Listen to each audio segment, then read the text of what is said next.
Hi, I'm so glad you made it to this page. My name is Agnesia Agrella. I'm a business analyst at marketspaceproductivity.com, and I'd like to talk to you today about the emotion of change. I introduced this topic to you last week, and today I actually want to expand on it, and I want to explain why is it different from change management or managing change. As business analysts, sorry, I just had to stop the recording. It seems to actually do stereo in my head, so I can actually hear myself. So I just had to stop the recording so that I can actually talk to you. So why is change management and managing change different from the emotion of change? We are all used to managing change as business analysts. We are all aware of how we actually have to do change requests. We have to document what is our scope in a project. And then when anything changes in that scope, we have to record what is the change that we want. Why do we want it? We have to do impact assessments. We have to cost it. And then we have to manage it and add it to our requirements. And that normally needs to be reduced to as much as possible, because we don't want to increase our scope, we don't want to increase our cost, and we don't want to increase the time it will take to deliver the project. And as a business analyst, we know how easy scope creep is. But that's not what I'm talking about today.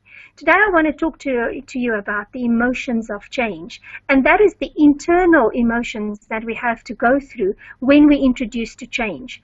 And all our stakeholders will be introduced to change when we do a project for them.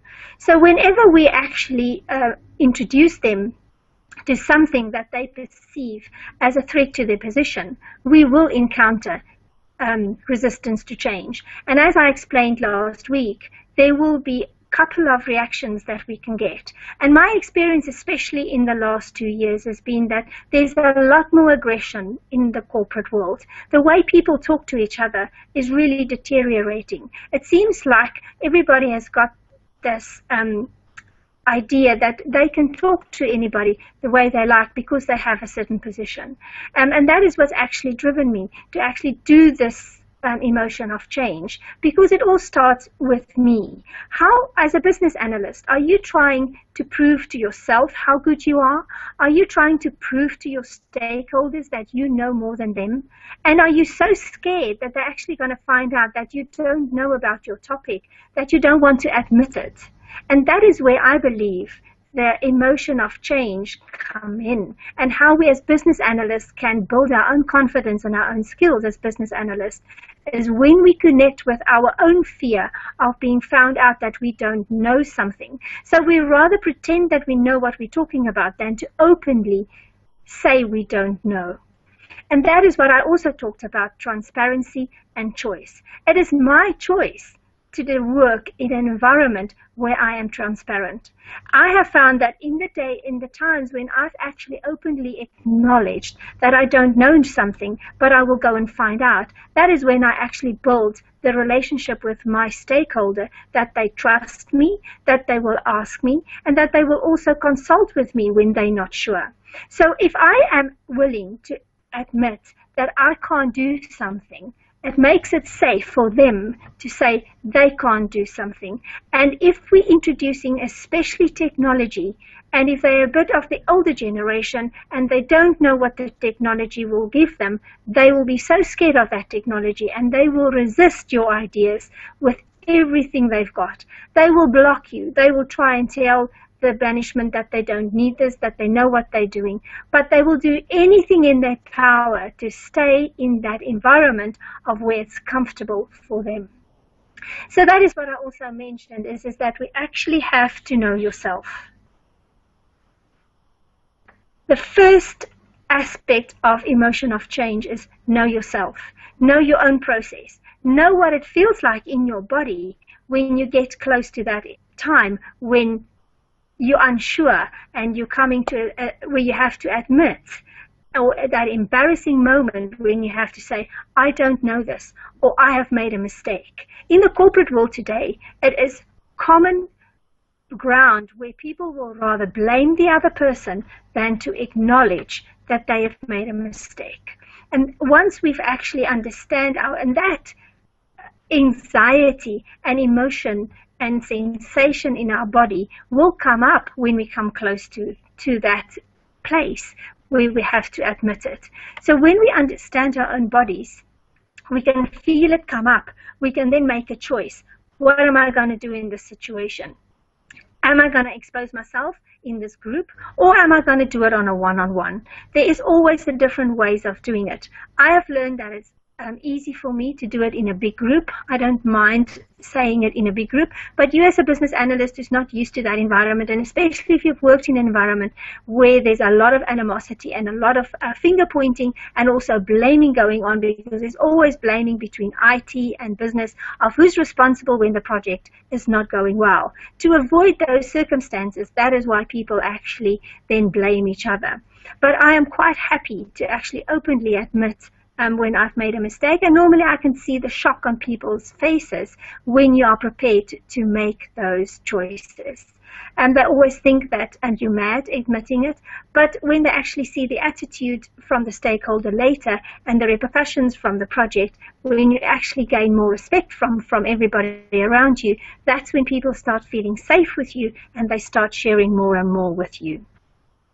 So from that perspective, the second aspect that I want to then talk about is, and the second step in emotion of change is knowing your organization. It's very important to know your stakeholders. Which ones of them are comfortable in a group? Which ones of them do you actually have to go one-on-one with? So when you actually introduce a new idea, do you have to go to an individual who is a bit more cautious and a bit more conservative and talk to them first about your idea on a one-on-one? So that is what we call lobbying. Are you lobbying your ideas? Do you go to your individual stakeholders and talk to them about it? Or do you just set up a meeting and expect them to come to your review session and expose themselves for the first time about those ideas in that meeting? I have found that that does not work so well, especially when it's controversial and it's going to change the environment drastically. I prefer to do a lot of lobbying. I will go and sit with each one of my stakeholders, go through my requirements with them one-on-one so that they have the time to ask the questions that they're too embarrassed to ask in a group. That's where when I get to them in a group and I know they are actually going to be resistant, I will put that question on the table on their behalf. I will not let them expose themselves. I will expose the topics that they are too scared to deal with for them. And that way I also keep my trust with my stakeholders. So these are little tips that I've learned over the years, and I hope they're helpful to you. And I hope that you will see how it actually works for you and try some of them. So the third one that I want to then talk about is understanding your project. You have to know what is the impact going to be on the organization. If this is a project that is huge for the organization's bottom line, going to bring lots of bottom line into the organization, but is going to change the department or departments of where it's going to be implemented completely, then you have to actually decide how are you going to handle the emotions of change. You have to manage your change management then. So when there's scope creep and when things changes or you discover something during your business requirements findings, you have to be able to say, how is this going to impact on my stakeholders' emotion? Are they going to resist me? And how did they resist me? Try and understand the personality of each one of your stakeholders. Are they actually going to give you a cold shoulder, which is the withdrawal symptoms, and also giving you going into their own freeze mechanisms? Or are they going to become aggressive and tell you your project is not going to work, or give you all the reasons why it shouldn't be done? Or are you going to get the other ones who just ignore you, don't come to the meetings, or always have an excuse that they can't attend your meetings? These little actions and how the games they play is all the aspects that I put into the emotions of change. So from that perspective, you actually have to know your client. You have to know your stakeholder. So that is number 4. Know your customer, know how your customer will be affected by your project, by knowing your project, understanding the solutions that you're going to put on the table, telling your stakeholders about the solutions, and get to the benefits on what will be the benefits for that specific stakeholder. So there's a lot of research that you have to do before you actually go in and talk to all of these stakeholders. These emotions is almost like a psychology. And you have to go through the psychology of the project. You have to go through the psychology of your project.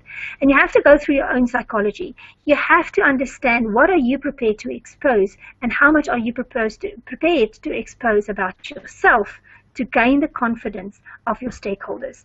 So from that perspective, emotion of change is 80% of what I do as a business analyst. 20% of the other work is doing all the other stuff about collecting the requirements, doing the facilitations, doing the planning, the writing up of the requirements. All of that I do in only the 20%. I spend 80% of my time on stakeholder analysis, meeting with them, understanding where they're coming from. If I have to, I will go and observe where they're coming from. For me, I work for my stakeholder. If it wasn't for my stakeholder, there won't be money on the table. So my first priority is to understand what makes my stakeholder work from a person, what is important to him, why is he in his position that he is, and I respect him for that. I am not a business analyst who wants to tell him how to run his business. I am there to do the research, to document it in a certain way, to give that to the technology department so that they can develop a software solution that will provide benefits to my stakeholder. I sell solutions. I do not sell more problems. And that is why I spend 80% of my time on understanding my stakeholder. I hope that if you want to learn how to use these techniques, that you will take the tour, click on the button below, and come and meet me at my mastermind in August 2014. My name is Agnesia Agrella, and I look forward to meeting you.